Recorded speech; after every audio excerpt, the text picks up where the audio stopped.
I was in the cafeteria one day, just standing in the sandwich line, and a senior officer walked up to me and said, very casually, "Hey, I'm so glad I ran into you. Do you want to be certified in the use of enhanced interrogation techniques?" I'd never heard that term before. I said, "What's that mean?" And he says, "We're going to start getting rough with these guys."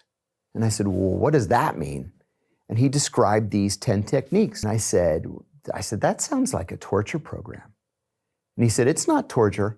The Justice Department approved it and the president signed it. We're going to start soon. You want to be in?" And I said, "Let me think about it."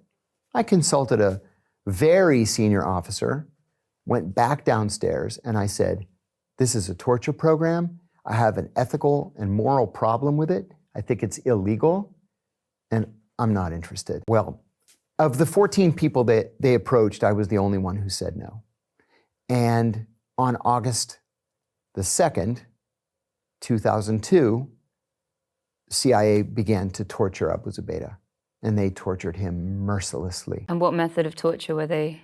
Well, they were supposed to start off with the least dangerous and least offensive technique, which was called the attention grab, where you grab him by the shirt and give him a shake and say, "Answer my questions."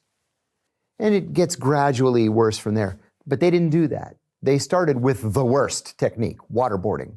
They strapped him down to a board. His feet were elevated compared to his head. They put some material cloth around his face and in his mouth, and then started pouring water on his face. They did this 87 times.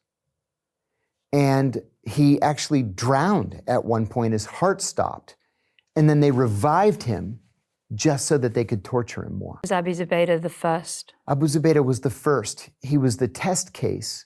And in a very rapid succession, we caught some of the most important leaders of al-Qaeda. We caught Khalid Sheikh Mohammed, who was the mastermind of the 9/11 attacks. He was waterboarded 100.